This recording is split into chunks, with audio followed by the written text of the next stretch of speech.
Hello दोस्तों, मैं दिनेश की ओर आप सबका स्वागत है न्यूमेरोलॉजिकल कैलकुलेशन के अंदर।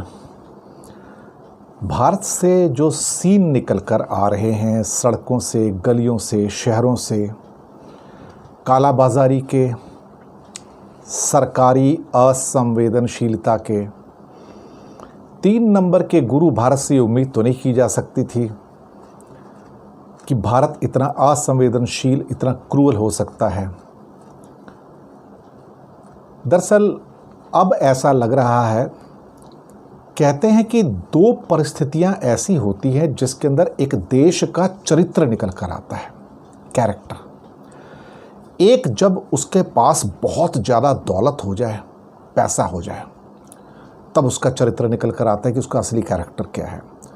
और एक वो जो बहुत बड़ा संकट में घिर जाए एक देश, तब उसका चरित्र समझ में आता है। एक चरित्र जापान का था जो वर्ल्ड वॉर 2 के बाद भी समझ में आया लोगों को, और उस चरित्र से महान बना दिया। एक चरित्र भारत का है जहां हर जगह आपको बेईमानी और चरित्रहीनता नजर आती है। अब तो ऐसा लगता है कि चंद लोगों को छोड़ दिया जाए, कुछ लोगों को जो सेवा में लगे हुए हैं, जो वास्तव में ही मानवता की सेवा करते हैं, उन चंद लोगों को छोड़ के अब ऐसा लगता है कि ये पूरा का पूरा देश एक चरित्रहीन देश है, एक बेईमान देश है, एक egoistic, adamant and arrogant country है, जो पैसे के लिए अपनी माँ को भी बेच सकता है, जो पैसे के लिए देश को भी बेच सकता है, जो पैसे के लिए अपना ईमान भी बेच सकता है, जो पैसे के लिए सब कुछ बेच सकता है। जिस ढंग से कई डॉक्टर, कई नर्सेस, कई आदमी, कई टेम्पो वाले, कई एम्बुलेंस वाले, जो लूट का बाज़ार है, उसके बाद चाहे शमशान घाट हो या डॉक्टर के पास हो या मार्केट में हो, और जिस ढंग की लूट आप मार्केट में देखते हैं, भारत की चरित्रहीनता हर जगह से निकल कर आ रही है। और ये चरित्रहीनता जो समाज के अंदर है, वही नेताओं के अंदर परिलक्षित हो रही है। भारत के नेता इतने चरित्रहीन हो सकते हैं, कभी सोचा नहीं था। चरित्रहीन तो थे, लेकिन इस लिमिट तक चरित्रहीन हो सकते हैं, सोचा नहीं था। आज उनके मुंह से एक उफ नहीं निकलती है सरकारों से कि इतने लोग मर गए, तो संवेदना भी व्यक्त कर दें। ये लोग संवेदना भी व्यक्त नहीं करते हैं, इनको दुख ही नहीं है। ये पत्थरों के बने हुए लोग हैं। लेकिन इससे एक बात साबित हुई कि इंडिया एक झूठ से भरा कंट्री, आडंबर से भरा कंट्री, पाखंड से भरा हुआ कंट्री, एक मक्कार देश जिसे कहते हैं आप, उस ढंग का देश निकल कर आया है।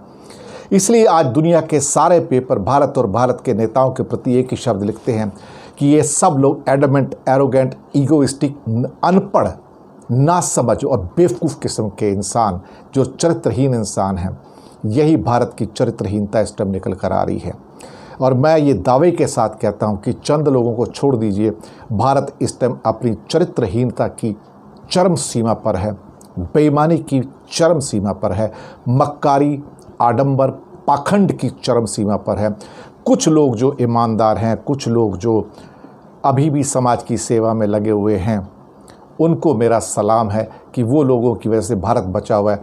अदरवाइज़ ये नेता और ये सारे के सारे छोट भैये और बाकी समाज के जो लोग हैं, वो तो इस देश को बेच के कब का खा गए होते। इसलिए देश 1200 साल गुलाम था, यकीन मानिए आज भी गुलाम है। अगर एक देश इमरजेंसी के वक्त में अपने बच्चों को हॉस्पिटल नहीं दे सकता, बेड नहीं दे सकता, ऑक्सीजन नहीं दे सकता, और उनको डॉक्टरी सुविधाएं नहीं दे सकता, उनको रोटी नहीं दे सकता, तो लानत है। फिर लोग कहते हैं ना कि ये पूछो कि तुमने देश के लिए क्या किया, लेकिन जब कभी वक्त आ जाए तो पूछना चाहिए, देश तूने मेरे लिए क्या किया। सवाल तो बनता है, और सवाल तो पूछेंगे कि देश का भी तो कुछ फ़र्ज है हमारे प्रति या नहीं, या सिर्फ हमारा ही फ़र्ज है। सवाल वाजिब है। लेकिन 5 नंबर इस मरकरी के साल में राहु से निकल कर आए हैं, और 3 नंबर का भारत आज बेशर्मी, बेहया, बदतमीज़ी और जिसे कहते हैं बेहुदगी की सारी सीमाएं क्रॉस कर चुका है, चरित्रहीनता की सारी सीमाएं क्रॉस कर चुका है।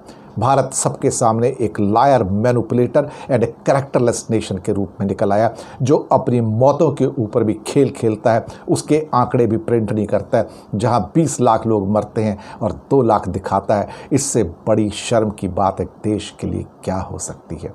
आप खुद सोच सकते हैं। धन्यवाद।